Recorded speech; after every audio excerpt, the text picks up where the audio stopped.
Le Grand Matin Sud Radio, la vérité en face.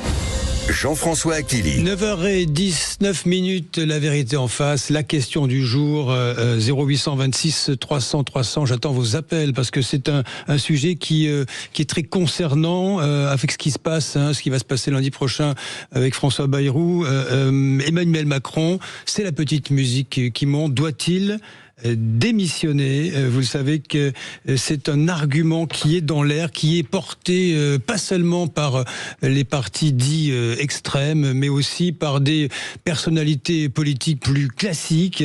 La démission d'Emmanuel Macron serait la seule solution pour sortir de la crise, avait déclaré Éric Zemmour. Et maintenant, vous avez le patron de Reconquête. Et maintenant, vous avez de la droite traditionnelle, du centre, qui s'exprime à ce sujet. On va y venir. Deux invités pour en débattre dans ce studio. Samuel Lafont, bonjour.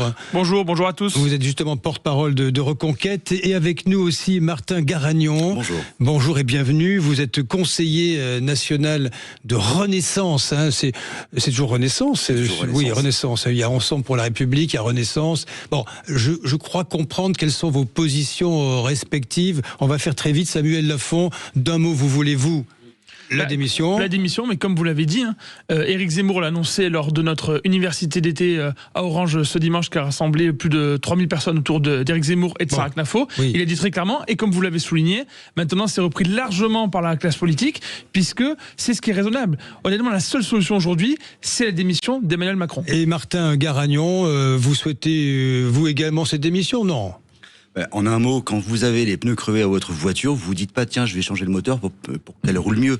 On en est là, c'est-à-dire que la démission d'Emmanuel Macron n'est absolument pas le sujet. Le sujet, c'est qu'il y a un problème à l'Assemblée, c'est à l'Assemblée qu'on doit trouver des solutions. Alors pour lancer le débat, si vous êtes d'accord, je vais prendre un premier auditeur de Sud Radio. Bonjour Julien. Bonjour François. Vous êtes à Viry-Châtillon, Julien. Tout à fait, c'est ça. Bienvenue. Dans le 411 Essonne. Ouais, vous n'êtes pas très loin de Paris. Que dites-vous ce matin, Julien? Vous êtes notre premier intervenant sur la question. Ouais, alors moi, je voulais réagir sur ce sujet, parce que moi j'ai été gilet jaune, donc ça fait très longtemps que j'attends la destitution d'Emmanuel Macron. Nous parlions des ronds-points à l'instant. Exactement, oui. Tout à fait. J'écoutais sagement avec beaucoup d'impatience. Cela dit, du coup, moi je suis favorable aux ronds-points, mais c'est pas le sujet. Oui. Non, moi je tenais à préciser qu'il y a déjà une pétition sur le site de l'Assemblée nationale qui a 200 000 voix.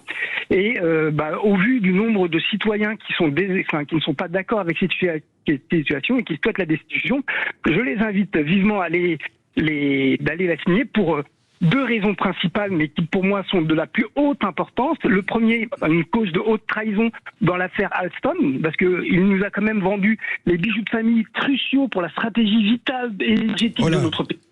Ça, c'est le premier point. Le deuxième point, c'est surtout sur sa déclaration de patrimoine qui est en incohérence totale avec les revenus qu'il a eus quand il était au sein du grand patronat. La deuxième chose que je voulais dire, c'est que tous les gens de gauche qui se sont permis de faire appeler à voter pour Emmanuel Macron, qui est le représentant extrême du grand capital, le fameux néolibéralisme, celui qui nous bouffe, celui qui nous ruine, aujourd'hui, ils vont appeler à voter pour lui pour éviter le Front National. Le Front National n'a encore jamais fait de mal. Et la dernière des choses, ils disent oui, mais la pétition, elle est politisée.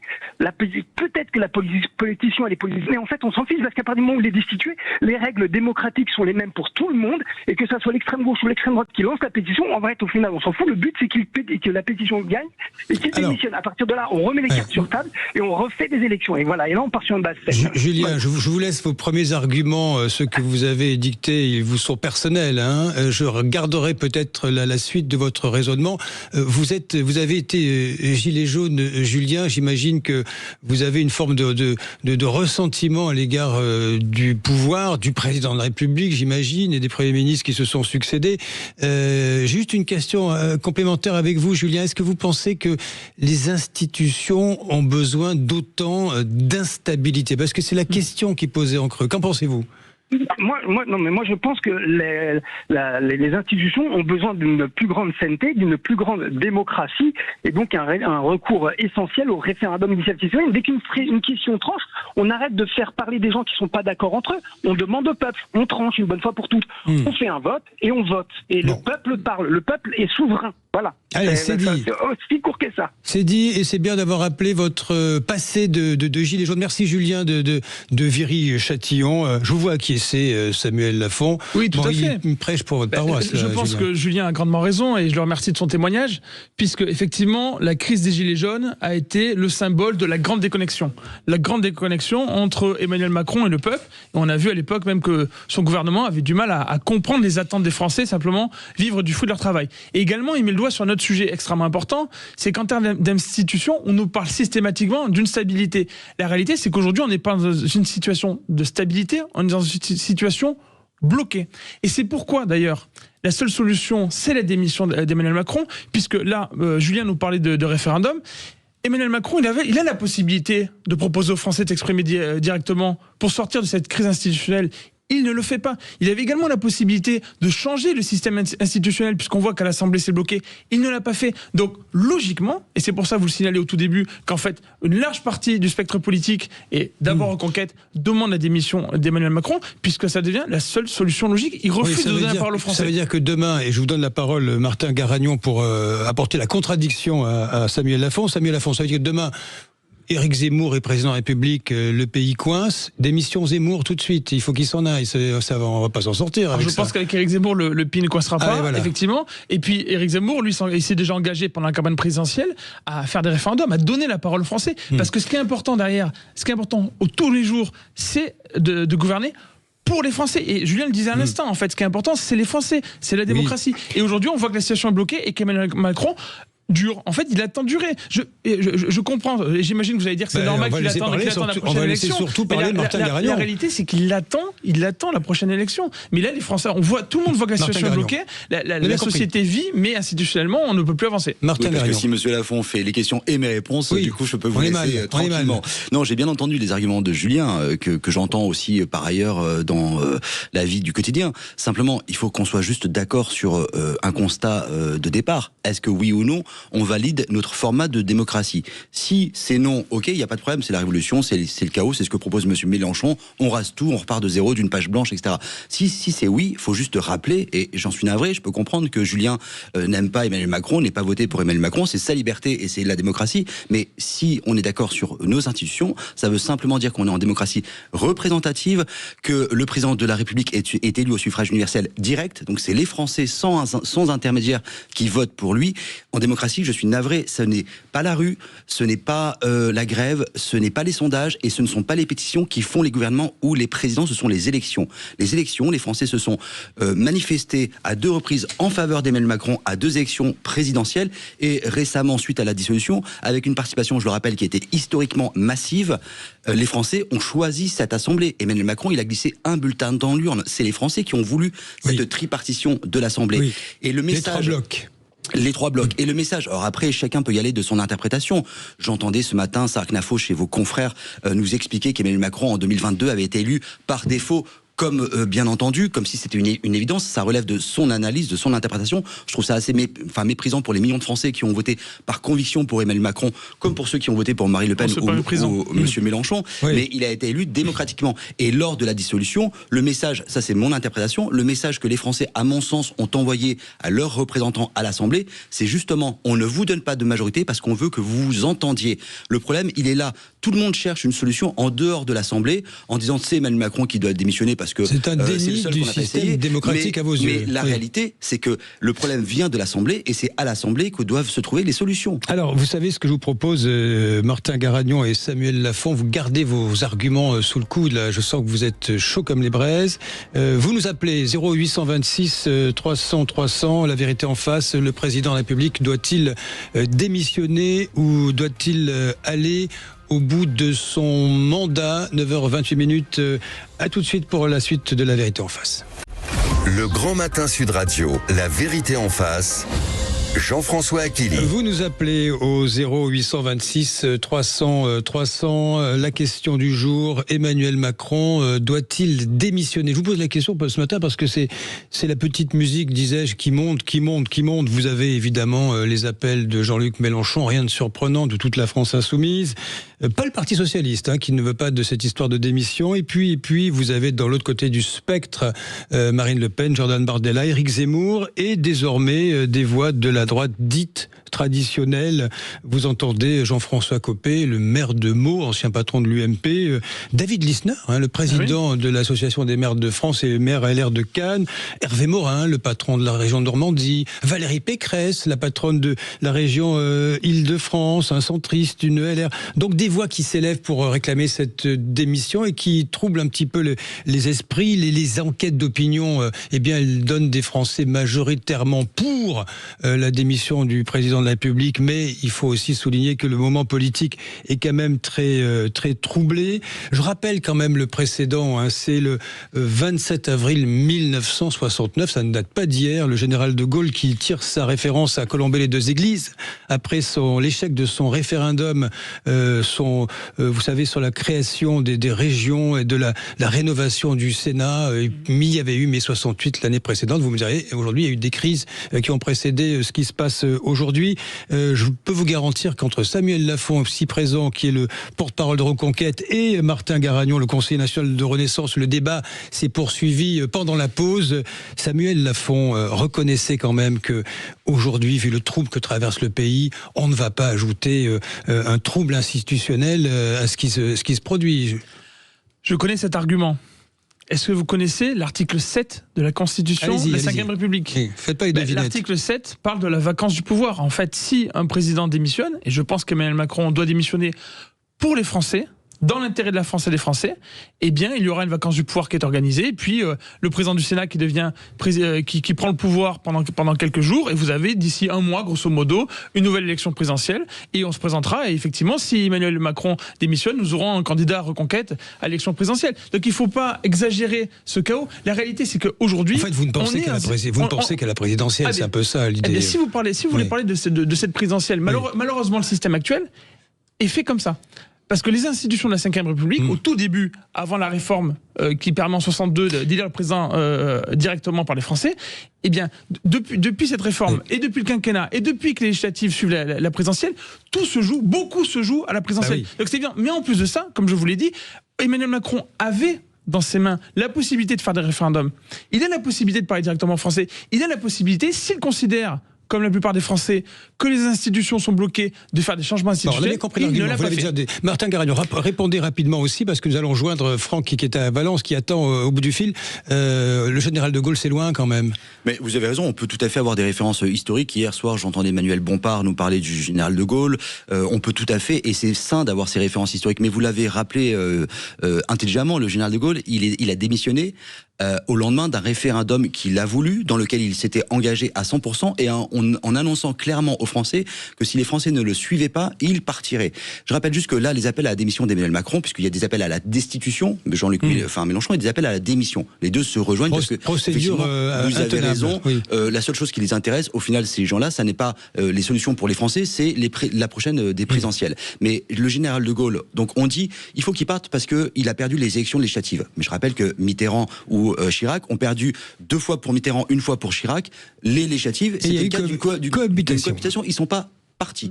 Et on dit, Emmanuel Macron, il faut qu'il parte parce qu'il y a une crise. Mais le général de Gaulle, il y a une crise en 68, il n'est pas parti. Non. Il est parti 1 an après parce qu'il a voulu faire ce référendum, mais qu'il n'était absolument pas obligé de faire, qu'il a voulu lui-même, mais en 68, il n'est pas parti. Il a fait mine de partir, il est revenu. Les références historiques disant Emmanuel Macron doit partir parce que je veux bien, mais allons au fond de ces références historiques à chaque fois.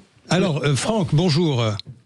Oui, bonjour Monsieur Attili, bonjour à vos deux participants. Merci Franck, vous nous appelez de Valence, dans la Drôme. Que dites-vous ce matin, Franck ? Quel est votre point de vue là-dessus ?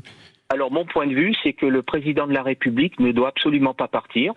Il a été élu pour 5 ans, il doit terminer son mandat, sauf évidemment cas de force majeure, mais je crois qu'ils ont été rappelés par vos participants, en particulier trahison, voilà.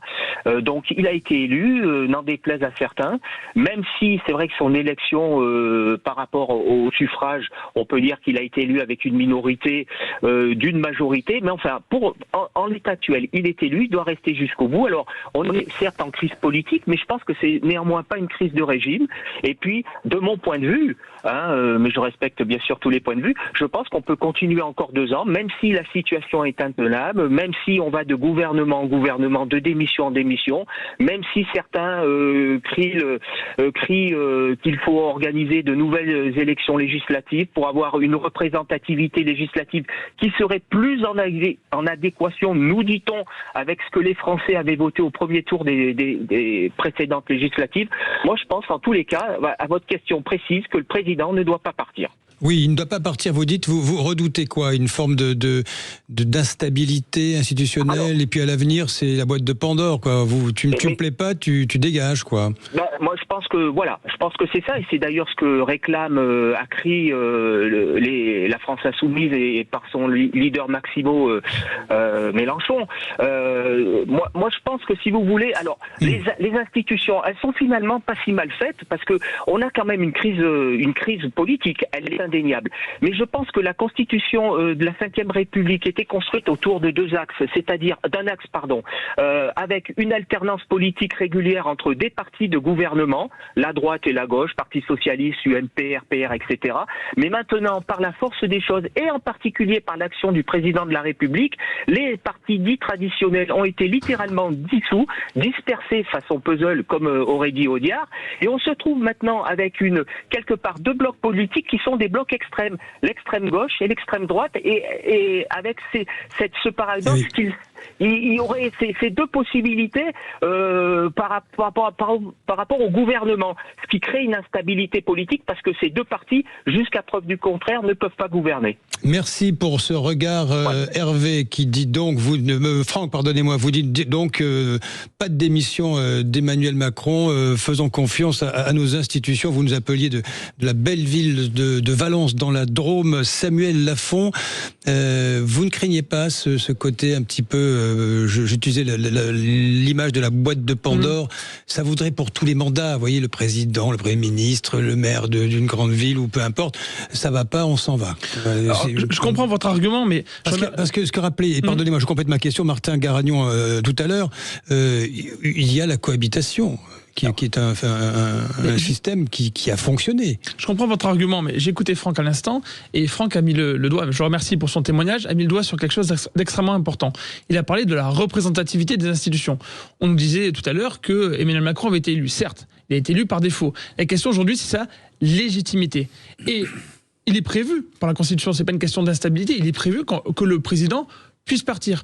Encore une fois, la légitimité, c'est une opinion que vous émettez. C'est pas. Ça repose sur quoi? On peut la noter dans les sondages. On peut se rendre compte que il est largement critiqué par les Français. Et puisque vous parlez des Français, tout à l'heure, vous avez parlé de l'intérêt pour l'élection présidentielle. Vous savez, mon engagement politique qui date un petit peu maintenant, depuis 20 ans, il est pour les Français. Et chez Reconquête, on se bat pour les Français. Samuel, quand on voit la situation en France d'insécurité, de dette abyssale, comme le rappelle souvent Sarah Knafo, quand on voit la situation pour tous les Français, et je ne vais pas vous parler de tous les soignants à l'hôpital que l'hôpital tient simplement par l'engagement des soignants, de ces Français qui ont vu leur pouvoir d'achat baisser, de voir toutes ces personnes qui se font agresser, qui ont l'impression que la justice ne fait rien, eh bien, on s'engage pour les Français. Et encore une fois, je vous le dis, la situation, elle semble bloquée. À chaque fois qu'Emmanuel Macron a la possibilité de donner directement la parole aux Français, il ne le fait pas, alors qu'il a annoncé des référendums. Il s'était engagé pour plus de représentativité à l'Assemblée nationale, il ne l'a pas fait. Donc il n'y a qu'une seule solution aujourd'hui, c'est sa démission. Samuel Lafont, et je donne la parole à Martin Garagnon, de mémoire, Georges Pompidou est parti parce qu'il était malade, mais la fin de règne de Valéry Giscard d'Estaing, il était totalement impopulaire. C'était la même chose pour le double règne de François Mitterrand. Chirac, on a dit roi feignant.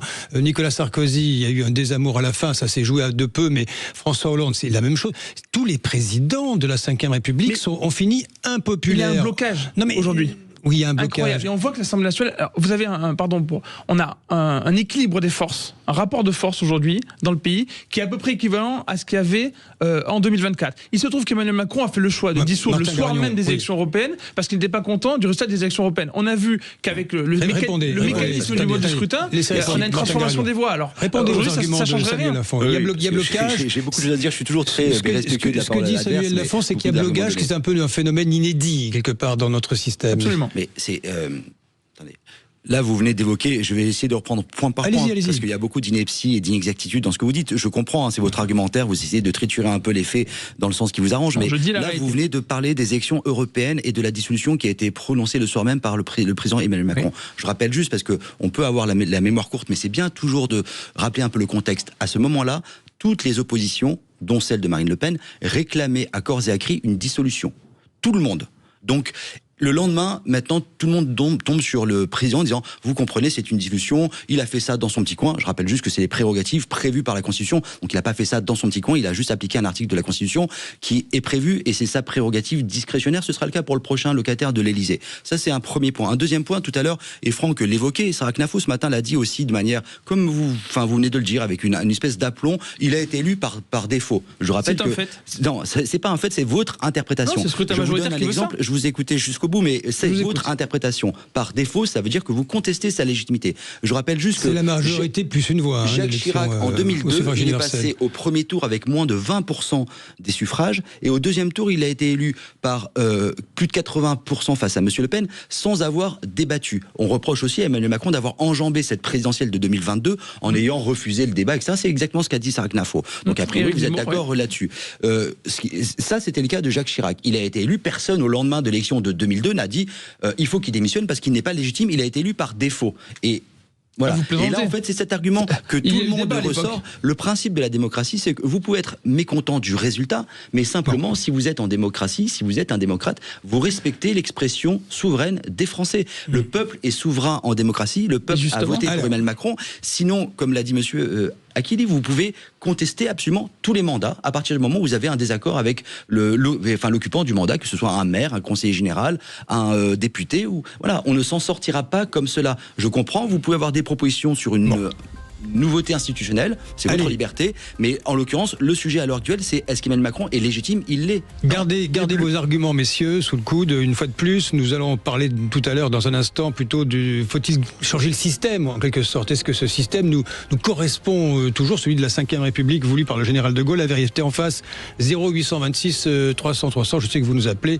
Vous aurez la parole dans un instant pour la suite de la vérité en face. Le Grand Matin Sud Radio, la vérité en face. Jean-François Akili. 9h47, la vérité en face. Emmanuel Macron, le président de la République, doit-il démissionner? La question est posée ce matin parce que c'est un thème qui monte, notamment au détour de ce qui va se passer lundi prochain, le 8 septembre, avec François Bayrou. Bonjour à vous, Hervé. Bonjour. Vous êtes à Biscarrosse.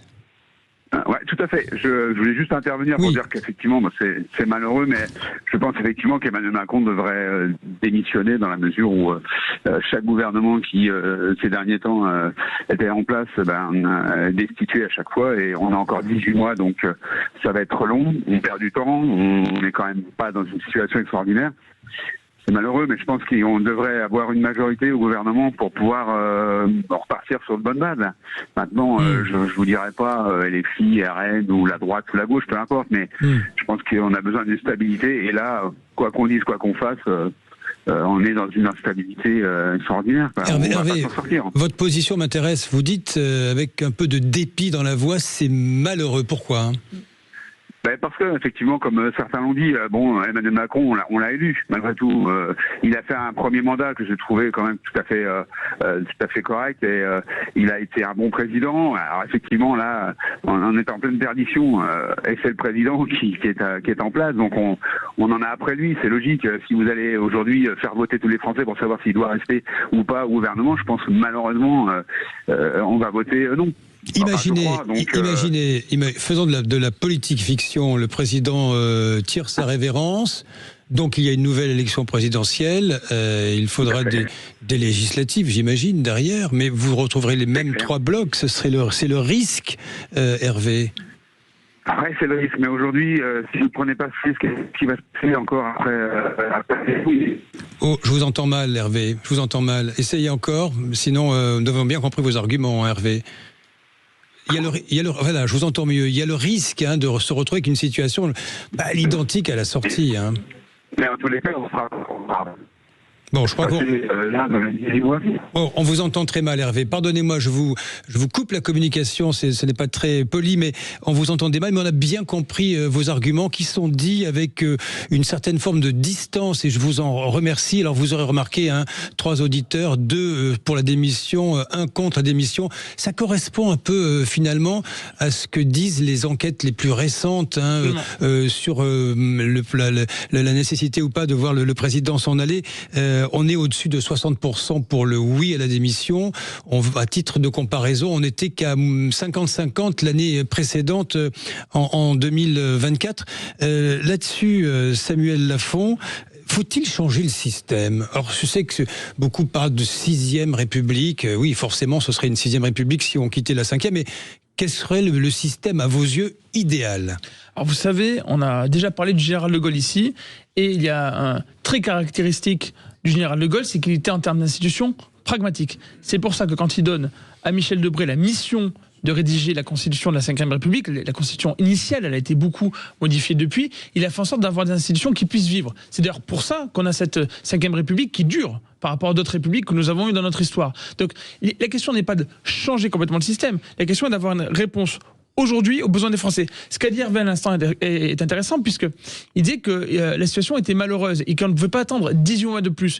Ce qui est concret, c'est que les Français dont je vous parlais tout à l'heure, ils vivent l'insécurité, ils vivent la baisse du pouvoir d'achat, ils ont peur pour l'avenir, ça limite leur liberté quand je vous parle de l'insécurité, et donc ils attendent des réponses rapidement. Et malheureusement, ces réponses, elles ne viennent pas. C'est pourquoi, et d'ailleurs on parlait tout à l'heure d'une pétition, nous-mêmes nous lançons une pétition démission-macron.fr, et j'invite les Français à la signer, à la partager, parce qu'il n'y a malheureusement, je vais reprendre le mot, malheureusement, pas d'autre solution aujourd'hui. Encore une fois, je vous ai dit, Emmanuel Macron avait les cartes en main. La Constitution lui donne des cartes en main, et en fait, il préfère ignorer le peuple, mais comme il a déjà fait, comme il a fait pendant la crise des Gilets jaunes, comme il a fait quand les soignants lui ont dit, attention, on est mal considéré, on n'arrive plus à recruter, il y a des problèmes à l'hôpital, il y a une crise à l'hôpital, il y a une désertification médicale. Pardonnez-moi, Samuel Lafont, j'entends ce que vous dites, j'entends vos arguments, il n'y a pas de souci, mais vous êtes un jeune homme, et je peux vous garantir que lors des précédents, mais vous connaissez l'histoire de la 5e République, je le sais, lors des précédents, on va dire, les mandats présidentiels, il y a eu des crises profondes, il y a eu la France dans la rue, ça a chaviré tout le temps. Le président restait. Ensuite, il y avait des cohabitations. Martin Garagnon, pourquoi ne pas imaginer, si d'aventure, et c'est ce qui semble se profiler à l'heure où nous parlons, Monsieur Bayrou tire sa révérence, lui, de Matignon lundi, ne pas imaginer une cohabitation, vous l'évoquiez tout à l'heure. Mais c'est effectivement, c'est tout à fait... Avec qui d'ailleurs, au fait, c'est tout à fait sujet, parce qu'on peut parler de réforme institutionnelle, de révision de la Constitution. Moi, je suis très très ouvert à des tas de sujets sur la proportionnelle, sur le cumul des mandats, sur tout un tas de sujets. On peut en parler. Je suis pas sûr que ce soit la priorité pour le moment pour les Français, parce que moi, je suis très respectueux de l'engagement politique de chacun. Je pense que c'est très dur de s'engager en politique à l'heure actuelle, surtout quand vous bossez à côté, comme c'est mon cas. Chacun a ses solutions, et c'est les Français justement qui tranchent parmi les propositions qui sont faites lors des élections présidentielles, notamment sur le pouvoir d'achat, sur la sécurité, sur tous ces sujets-là. Chacun vient avec ses propositions et les Français tranchent. Donc la question des réformes institutionnelles, elle est importante. Je suis pas sûr qu'elle soit primordiale à l'heure actuelle. Moi, quand je vais au PMU boire mon café le matin, j'entends pas les Français qui me parlent oui, il faut changer vivement la Constitution, la 6e République. Ils veulent des réponses très concrètes. Donc les réponses très concrètes, à l'heure actuelle, le changement d'un président de la République, effectivement, ne changerait pas grand-chose. Vous parliez du texte de la 5e. Le texte de la 5e, c'est un texte qui est très intelligent parce qu'il est très souple. Je rappelle que la situation de cohabitation, donc un président d'une couleur politique avec un Premier ministre et une Assemblée qui n'est pas de la même couleur politique, ça n'était pas du tout prévu dans les textes de la Constitution. Ça avait été évoqué, et on a su trouver des solutions par 2 fois sous Mitterrand, 1 fois sous Jacques Chirac. Donc là, on est dans une situation qui est différente, c'est que le président et le Premier ministre sont de la même couleur politique, mais il n'y a pas de majorité à l'Assemblée. Donc on n'est même pas dans une situation de cohabitation où il y aurait une alternance, puisqu'on a 3 blocs qui disent tous « j'ai raison, les autres ont tort, et je ne veux pas m'entendre avec les autres ». Le problème, il vient de là. Donc le problème, il vient de l'Assemblée, puisque c'est l'Assemblée qui vote la question de confiance, ou qui vote la censure, qui vote le budget, etc. Le problème, il vient de l'Assemblée. C'est donc à l'Assemblée qu'il nous faut trouver une solution et qu'il nous faut innover. Donc on ne demande pas aux uns et aux autres de renoncer, de prendre leur carte dans tel ou tel parti parce que on va adopter les solutions des petits copains. On demande juste, c'est ce que les Français demandent, entendez-vous, trouvez-nous des solutions concrètes. On a vu qu'il y avait des marges de manœuvre. Quand vous voyez le ministre de la Justice, Monsieur Darmanin, qui est capable, par le pouvoir réglementaire, de trouver des solutions, prison de haute sécurité pour les narcotrafiquants, etc., ça passe pas par la loi. Oui. On a des options pour trouver des solutions pour les Français. Le temps a tourné, Samuel Lafont. Il y a quand même, dans le pourquoi des choses, une forme d'impensé. Un Éric Zemmour, ceci n'est pas un reproche, mais c'est un constat. Il veut accélérer le mouvement, il piaffe. Les candidats ne pensent qu'à la présidentielle. Ils veulent précipiter le mouvement, se disent dehors Macron, parce qu'on ferait comme ça une présidentielle tout de suite. Alors, Éric Zemmour ne piaffe pas, mais il propose effectivement de rendre la parole au peuple. Alors, non, mais pas que lui, tous. Oui, mais on parlait tout à l'heure de souveraineté, et c'est essentiel puisque la situation actuelle est la suivante. les Français ne se sentent pas vraiment représentés. Le président Emmanuel Macron est délégitimé, oui, il a été élu, mais c'est pas parce qu'il est élu qu'il a un blanc-seing pendant 5 ans. On est dans une situation inédite. Vous voyez qu'on a un Conseil constitutionnel en plus qui censure une loi qui était plutôt populaire pour tenter de réduire l'insécurité. Et donc les Français se disent, nous ne sommes plus souverains, et le pouvoir nous est arraché par des personnes qui sont... Et vous parliez de pétitions, sur la loi explose 2 millions de signatures, donc il faut être cohérent. Soit vous voyez... Les pétitions, c'est pas nouveau, les pétitions, on en parlait dès la Révolution française, ça fait partie de ça. Il y a les élections, effectivement, ce n'est pas parce qu'il y a des élections qu'on ne peut pas discuter en temps des élections, qu'il ne peut pas y avoir de pétition, qu'il ne peut pas y avoir de mobilisation populaire. Mais c'est pas ça qui prime Ce qui est certain aujourd'hui, c'est que malheureusement, Emmanuel Macron, il avait les cartes en main, il a choisi de ne pas rendre la parole au peuple, et donc maintenant, il n'y a que sa démission qui s'impose. Je vous mets d'accord tous les deux sur un fait. Emmanuel Macron a dit qu'il gouvernera jusqu'au dernier quart d'heure, donc on verra. Et Martin Garagnon, quand vous dites, vous accusez le président de ne pas rendre la parole au peuple, c'est exactement ce qu'il a fait il y a 1 an avec la dissolution. Il a rendu la parole au peuple. Merci donc, à tous les deux. Merci Martin Garagnon. Je rappelle, vous êtes conseiller national de Renaissance, et merci à vous Samuel Lafont, porte-parole de Reconquête, d'avoir été les invités de ce débat très chaud sur la vérité en face ce matin. Dans un instant, à suivre, nous accueillons Valérie Expert et Gilles Gansman pour Mettez-vous d'accord. À tout de suite.